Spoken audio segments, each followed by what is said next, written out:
All right, we have. This was recommended to me. Skallagrim is not unknown to me. I also do sword fighting things, as people are aware, of my own messer.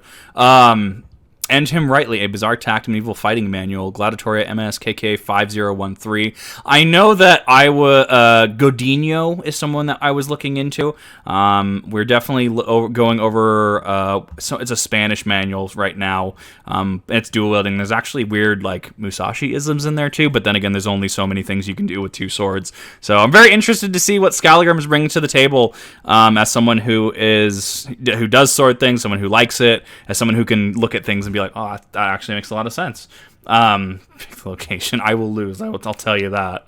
Well, folks, generally I consider armed fighting techniques from historical manuals to be pretty straightforward, down to earth. Yes, New Badger was Monday. Or Tuesday. I mean, they had to be. At the Monday. time, people were relying on these techniques to keep them alive. Yes. And what didn't work? I will interject. This is actually why certain things don't work in SCA. Certain things can maybe work in other formats, like maybe ACL, Armored Combat League, HEMA. Certain things might work a little bit better because everyone's fully armored. That being said, for example, if I do rapier format, right? If I'm thrusting with either my rapier grade longsword or if I'm thrusting with a rapier, I have to technically thrust it out first and then thrust it and then like step into it, if that makes sense. So like thrust and then step, because it's not like you're thrusting with that full weight of it. There's certain things that we have to do for safety's sake. So there are certain things that contextually, yes, you're going to do X and Y because yes, you want to make sure you're not getting shanked in a back alley. Thrusts are very hard to control. Actually, when I was doing Shinai format for one of the other, it wasn't SCA, I can't remember what it was, wasn't Belgarth. Anyways, moving on, I split with that organization due to professional differences, as well as threats that were made by a senior official. I'm not going to name names in the organization, you know who you are.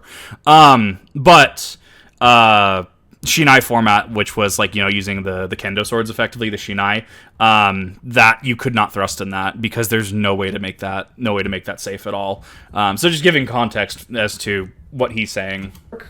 Could literally die out just because whoever tried it didn't live to tell the tale. And in fencing manuals from the Middle Ages and Renaissance, you can see that for the most part. The techniques I believe that.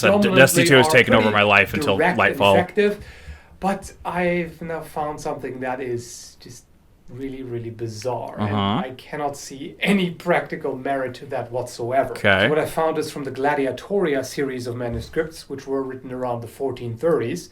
And I'm referring specifically to MS KK5013, which is now in possession of a museum in Vienna. So this manuscript deals with... It would be the fucking Italians, wouldn't it? Like, I'm just like weird video would be the Italians. God damn it, that's the one. And I'm not meaning this to be like hateful of the Italians. I'm just like, oh my god, it would be the Italians. Like, damn, son, I have to send this to somebody while I'm... This is just why I'm sending this to the SCA group. Armored fighting, specifically in the context of a judicial duel, where both opponents would be equipped with a dagger, longsword, buckler, and spear. Oh and my God. It's a spear play number 12, where they translate... Of course it's a fucking spear. It's a fucking spear, because spears are literally broken. Like, there are a few weapons that, like, if you were to do, say, like, a League pick band system, Kamitachi, right? The fucking grass sickles from the ninja Shinobi used... Ban that shit. That shit is brutal. As someone, I know somebody that uses them, and they don't like using them. They're dirty as fuck. Actually, just broken. Spear is up there. Like, just ban spear. Spear. I've had to fight spear. It not fun. The text is as follows. If you want to end him rightly, in other words, if you want to fuck him up real good, hold your spear and sword together on your arm, unscrew the pommel of your sword, and throw it at him vigorously. I'm sorry, what the fuck? Raise your spear above your head. At least we're not doing reversey and other terminology that I think it was Godinho was using. Throw it swiftly where you might hit him. That way you are free. Raise your spear above your head. Wait. So this is... I need to look at this again. You can tell where people are looking at this manual. with a dagger, longsword. Yes, I'd use a naginata. And it's a spear play number 12. Spear play number 12. The translated text is as follows. If you want to end him rightly, in other words, if you want to fuck him up real good, yes, hold your spear and sword together on your arm, unscrew the pommel of your sword, and throw it at him vigorously.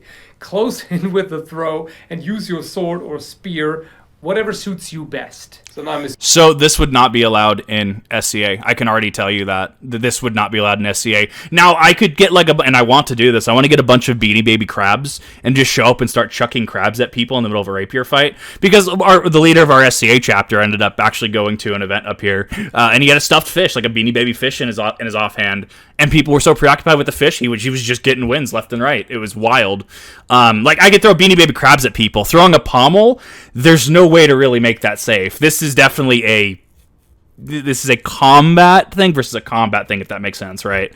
Who would win a knight in years of training in a mountain size of 3 men, heavy armor, long sticky boy? It's a fucking spear. There's a reason it's been used for hundreds of years, if not thousands.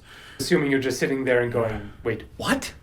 It's because legality. Unorthodox, to say the least. And it's also interesting for another reason, namely, it would be a pretty early indication of threaded pommels. Yes, actually, yeah. Evidence of swords with threaded pommel from the 17th century, but 15th century. No, I haven't, Kiwi. Significantly earlier. You can, of course, debate it, how plausible that really is. I'm not aware of any actual archaeological. I love his sword pommel, actually, from the 15th century that has a threaded pommel, but then again, I haven't looked through all of the finds, obviously. Would be rare. I mean, at the time and before that, that'd be interesting to say the least. Dominant. But apparently it did exist. I mean, even if you look at the image, you can actually see the thread. The artist actually depicted that. That's interesting. That it's supposed to be one, and also you can tell by the text. He kind of describes it in a sort of self-evident way. Well, you just unscrew it and throw it at him. He doesn't go into, if you have this particular strange, unique kind of sword or whatever. It seems pretty normal to the author. And also he tells you what to do in case your opponent tries that. He starts out with, when he throws his pommel at you, So that kind of suggests that it wouldn't be unheard of that the opponent would try that, possibly. So this is interesting, especially if there's a lack of historical evidence for this, right? That is actually incredibly interesting, because clearly artistry from the time is showing that they did have threaded pommels. But if everything we know to the contrary, that in itself is incredibly fascinating to me.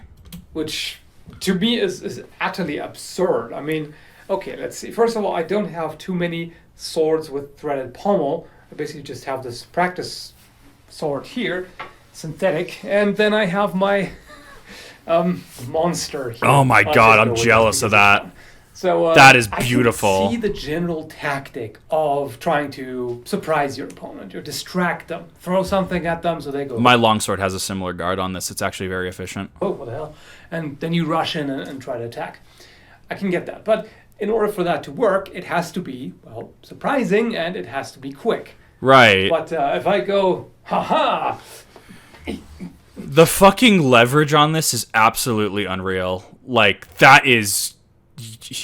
Oh my god, that is sexy. Just give me a moment here. Yeah. I'm working as quickly as I can. He brings up a good point. Just hold still for a little longer. Come on now. Losing the hand, I'll get it. That murder stroke, yes. Ha-ha! Not very efficient. And keep in mind, you're dealing with a lot of equipment. Yes. Spear, buckler, longsword. Buckler and longsword. Oh, wow. Basically suggests to drop the buckler, have the longsword in your left hand. That is a gorgeous sword. That is gorgeous. Under your arm. Yep, and then screw it off. Frantically start screwing away at the pommel. You're also losing leverage while you do it too, because especially with this sword, you're arrive with it loose. You could. There. It's still a little inefficient. And then rush in. That's just bizarre. I can't put it any other way. I mean, look at all the leverage he's losing with his hands. It's Spare pommel for throwing. But that's not what the point of that is. So that's the thing. That's not what the manuscript is saying, though. As someone who's having to go through a manuscript, if it's really interesting to try to recreate manuscripts, especially with either with a translation, partial translations, or multiple people translating it at the same time, because each of them will have a different translation of it. If it's written down, it was written down there for a reason, and so it's trying to justify, because it's not like, oh, well, you show up with an extra pommel in your sack or whatever, right? You're clearly having to take it off, and that's the issue. That's actually half the fun of it for us, is that we look at these manuals and manuscripts and we're just like, damn, son. Your opponent will clearly see you're throwing away at the thing, so that's obviously something coming. Or rather, I mean, if you see them frantically screwing away at their pommel, that's basically your chance to attack. So it's kind of, I don't know, and it's going to take a while because the thread, of course, needs to be long enough to hold the pommel securely. And also, both combatants are shown in full steel plate armor, which is heavy down. So heavy. If your opponent does throw their pommel at you, why should you even care? If you have the visor down, you can basically just stand there and let it bounce off your armor and be like, are you serious? And then afterwards, you're supposed to still use the sword. Oh, it's trying to figure out what is it's half the fight. Suggests that the guard is secured independently. Right. So they probably made it with a tight enough slot that they could hammer it on there, and it was in a way that works. That's interesting. So I'll have to follow up on this. Was not on there. It wasn't a problem. So obviously, that kind of construction cannot have relied on just the compression of the grip alone. No. But that is a sexy sword. Extremely mind-boggling. No, this is Skallagrim. How that's supposed to work. And yeah, a judicial duel is a somewhat different context. There were some rules, but at the same time, you were still expected to either make your opponent yield or kill them. This was not a joke. They were playing around. It's serious. It was not just for show. If it had been just show fighting... At that point, you're relying on the surprise factor, I feel. And I could see something unorthodox like this, coming into play. It's definitely unorthodox. It's serious business. You wanted to do everything you could in order to win, because if you don't, then, well, at best, you're going to be found guilty. Right. At worst, you're going to be dead. So there's really no room for fooling around. Maybe not been so many screws. You only need to twist 3 to 4 times. Okay, construction of the era can definitely make that change, absolutely. Looking something, but I really can't imagine. But most of the other techniques in Gladiatoria definitely make a lot more sense. Interesting. So it's still worth looking into. It's just this one is... only a small percentage of people would not... Yeah, only a small percentage of people would, in fact, not flinch from that. It's still a object hitting you in the face for all intents and purposes.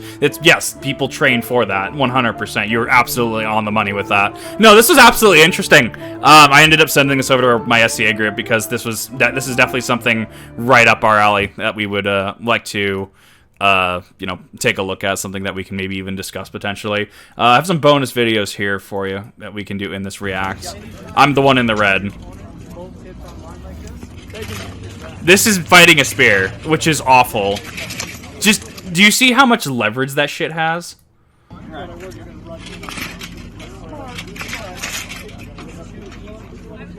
I'm also showing up with a longsword to rapier format. That's why my blade's whipping around like that. It's a rapier grade blade.